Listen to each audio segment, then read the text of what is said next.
Carl and Brendan here from Brrraains A Head-Banging Life, gbhblofficial for sure, and making their second appearance on the track-by-track side of things. And the channel, it is Deftones with Around the Fur, the second studio album by the alternative metal band, released October 28th, 1997 by Maverick Records. Whereas the first album, Adrenaline, was not successful at the time, Around the Fur did pretty damn well. The name was out there, people were getting to know them, and this record features some of their more famous tracks. One of them probably up there is one of their top 5 most famous tracks, I think. It is Around the Fur, a bit more familiar with it. How about you?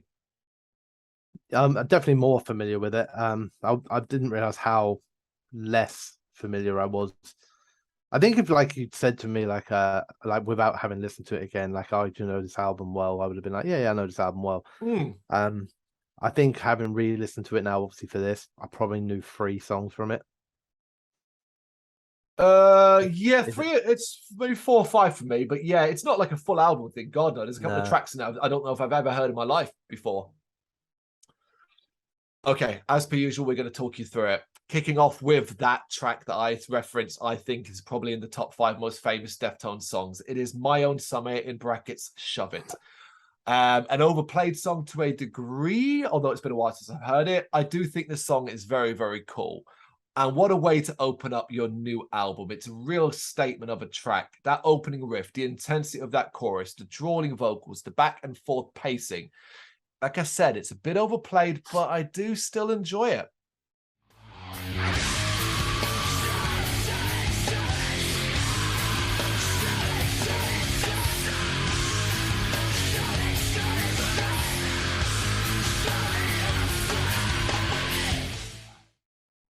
Yeah, same. Yeah. Song for a time, really. I remember it well from back in the day. It's just one of those songs that was everywhere for a period. It's on MTV because it's video. Every rock night DJ's rotation. And it's weirdly, I suppose, it's a song that I personally most attribute to the Deftones. Like if somebody says Deftones to me, it's usually the riff to this that I hear in my head almost instantly. Yeah. Randomly. But I do, despite all of that, I do actually quite like it. I liked it back in the day. I still think it sounds pretty good these days. Simple, catchy riffs, nice drop for the chorus. I like the clean second part of the chorus. Felt a bit after, I guess, their debut album in particular, but I guess it feels single ready, like not as messy as some of their songs can be and not as experimentational. It's, I don't know, it feels a bit more structured and kind of like ready for being a single, and it was a single obviously, and it did very well for them. So simple enough song, but it's very effective, and I do actually still like it. Even now I think it's still a good song. So it doesn't always last, do they, these songs from back in the day, No, especially not when they're overplayed. That's one of our biggest problems we find when we hit an album with a track that we've, as you say, was being played, forget the clubs and all that, but just the rotation on TV and radio and all that. This was one that was out there. All right, Labia. Chunky rhythm. This one has off-kilter energy to it, where the vocals alternate between whispered aggression and soaring highs and lows. It's got a little bit of a dangerous sound to it, but I can get into the monotonous verses and grander chorus. Didn't really grab me, but didn't mind it. Yeah, I'm kind of like non-committal on this one a little bit. Fair enough. So I pointed out, this was my first opportunity to point out what I'll always point out with the Deftones, is that my biggest issue with the Deftones is the clean singing. It's clear enough that I can hear all of the lyrics and they are mostly stringed to the nonsense. This song is very much in that camp.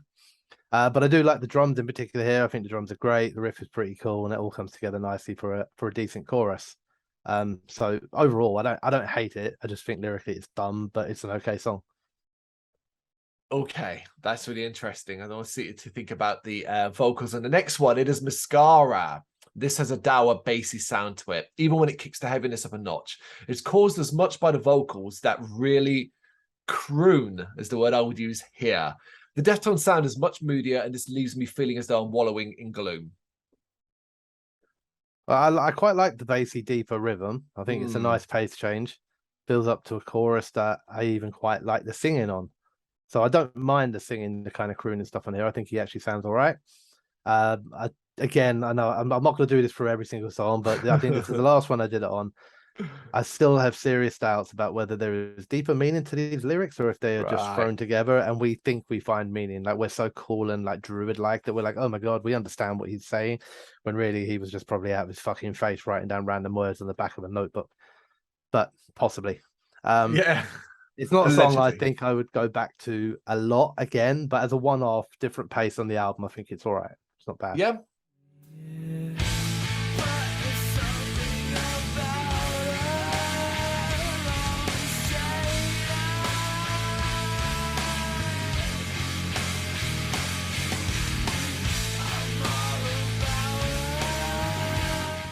Okay, cool. Around the Fur, the title track. A bit more energy is welcome at this stage, and this track has it. The early choppy guitar, rhythm, explosive chorus, and transitioning into that Deftones crew. It's again quite dark sounding, but those guitars really help ground it. Big fan of this one. Yeah, I quite liked it as well. Okay. The cool drums, crunchy riffing, it's all pretty good. I think it's a very typical song, really, from a Deftones perspective. It's got all of the hallmarks there, really, which includes nonsensical lyrics, but also some good riffing, a nice explosion in the chorus with some good shouty, sort of, meaty, aggressive parts to it as well. It's pretty fun to listen to. I do recognize it a bit from the past, but not so much so that I think it's been overplayed. Like, not to me anyway. I didn't like listen to this and feel like, oh my God, I've heard this a million times. I just was like, it was more like, oh, I remember this, so that was quite nice. Cool. Rickets. This is an intense one and doesn't sound like anything heard so far. Deftones getting quite chaotic. It's sharp and savage, helped by a short runtime. Even when it goes calm, it's still got this strong sense of danger in it. And I like this one. It was another cool drum-led song. It's got a catchy rhythm with a good beat and flow to it. Some neat guitar noises and screeches and squeals and stuff like that. Vocals flow quite nicely, and it's pretty much aggressive mostly throughout. I felt like it's just a straight up kind of to the point track, and I quite like it when they do that. Well, that short runtime certainly does not harm it. Yep. Be quiet and drive in brackets far away. I always remember people around me loving this track when I was younger, but I never quite got it. I'm older now, and I think I get it a bit more. It is one of Deftones' anthems, a bit more accessible, very Deftones thanks to the riffs and vocals combo, but still with a challenging aspect to it. Here's the thing though. I like it. I still don't love it. I still don't quite understand why it's kind of put up on that pedestal.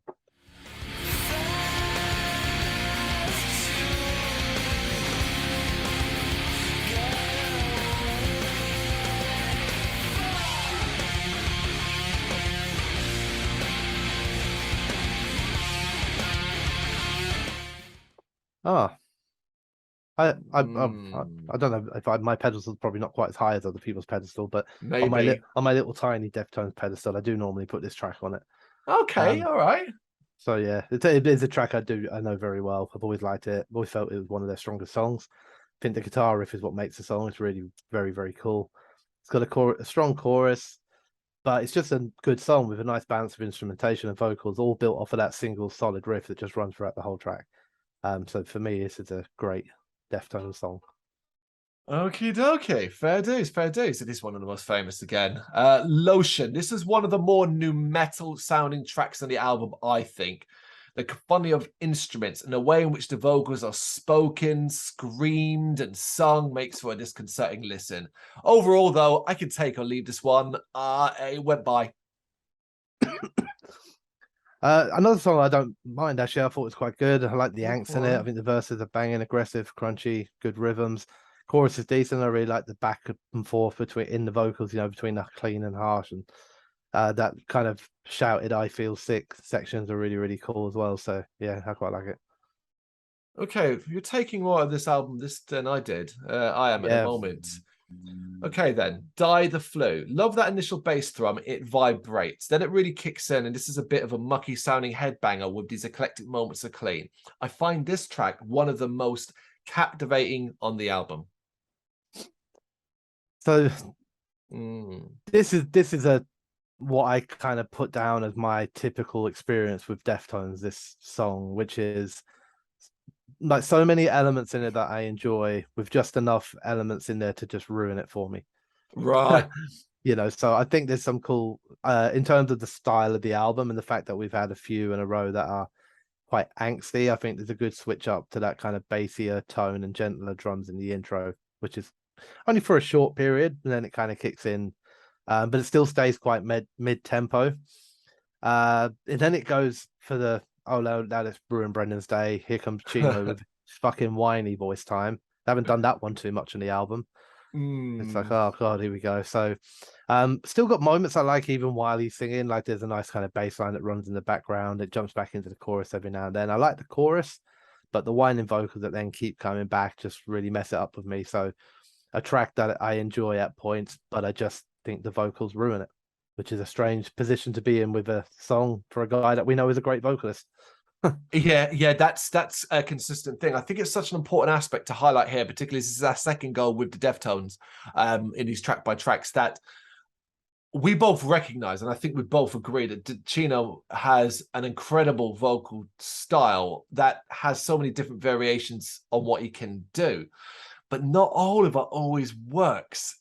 Nope. For you, for me, see, I prefer his crooner style more than anything else. Whereas I think, am I right in saying you prefer his more aggressive style? Yeah, I prefer his more aggressive style, but even within that, there are different elements to it, right? I don't like it when he gets into the kind of almost hip hop style rap flow aggressive, but I do like it. And I don't even necessarily care for like the straight up sort of like almost deathcore shout stuff. But he also has this kind of clean shouted stuff where it sounds more angsty than aggressive, which I think is really strong. But you know, he is a great vocalist. He's got huge range. He's got like 10 or 15 or 20 tricks, and I like 50% of them, and the other 50% I don't. You know, The next time we come back to Deftones in this track by track, whatever point that is, we will go right up to date with them and pull out the most modern thing they've done for the comparative. Bear in mind, this is the second record they've done, and we've done the first record they've done. So it'll be really interesting to do a contrast then. But before then, we need to finish this album, and it's Head Up featuring Max Cavalera, because of course this was a collaboration. It was 1997, and it definitely leans towards Max's capabilities, which were and still are, but were then incredible. So, you know, no harm there. Bouncy and groovy, it's intense and energetic, giving Limp Bizkit some ideas, I reckon, when they heard this track. The stupid effects can get in the fucking bin, though. They were terrible. Other than that, I enjoyed the hell out of this one.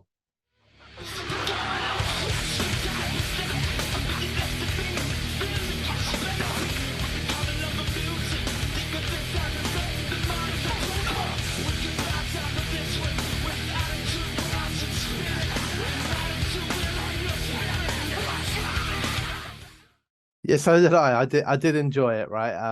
I think it's Max Cavalera, so you know, first and foremost, I suppose I'm going into it in a, oh, this should be better. I like in a sort of mind frame, like, hey, let Max do the singing.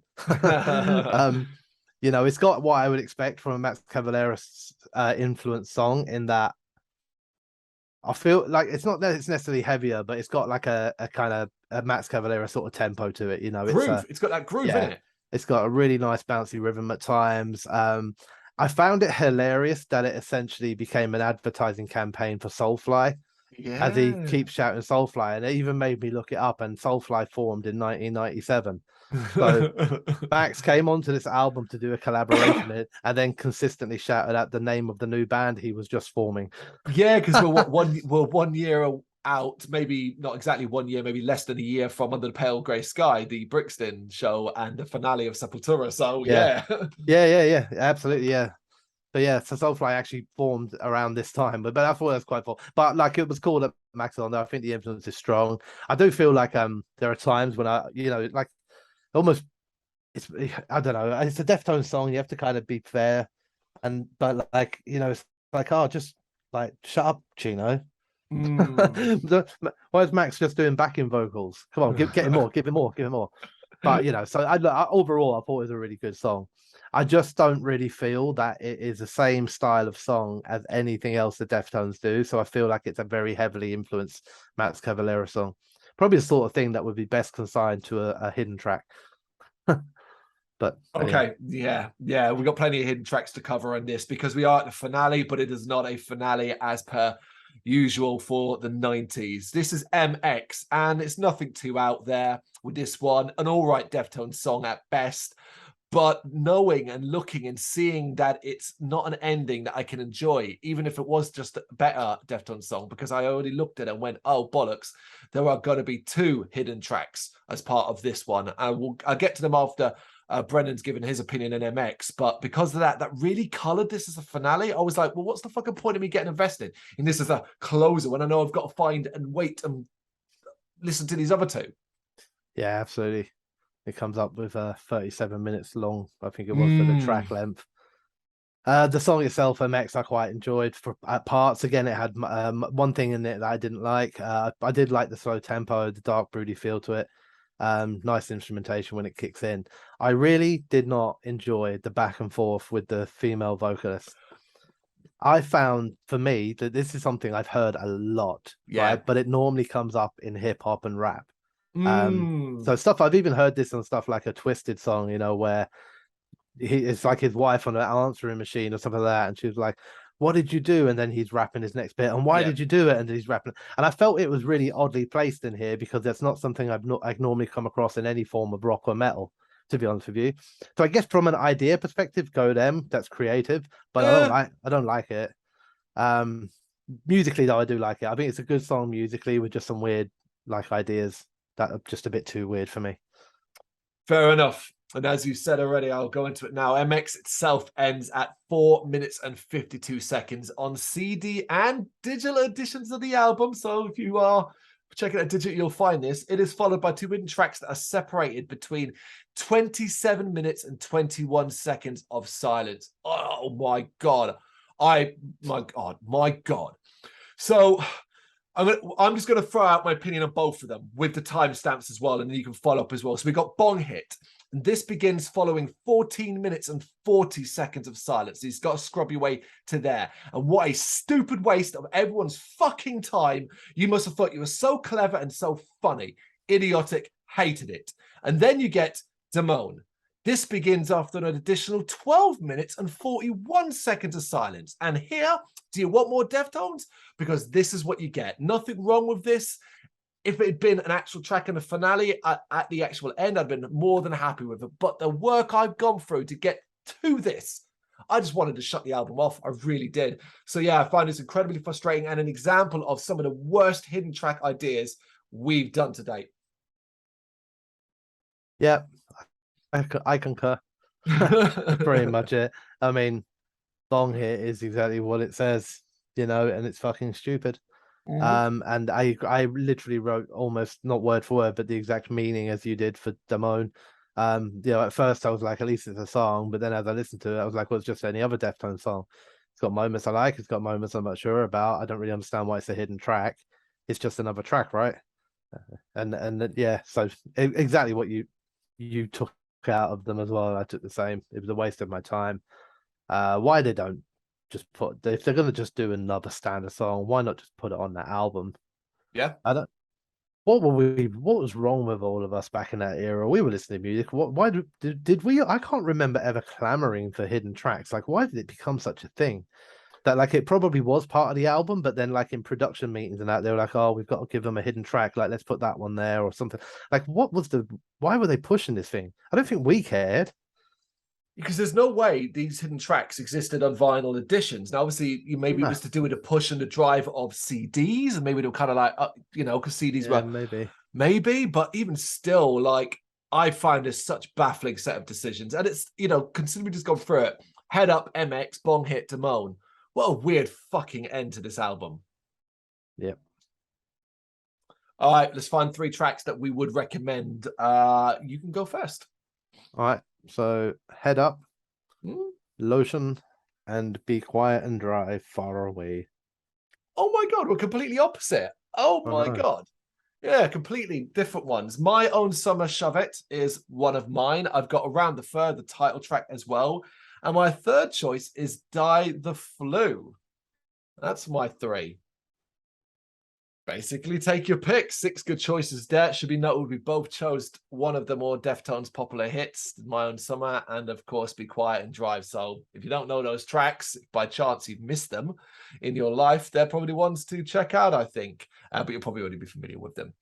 Got any thoughts on what we've said here? Particularly, I'd be really interested to know how you feel about the latter end of this album.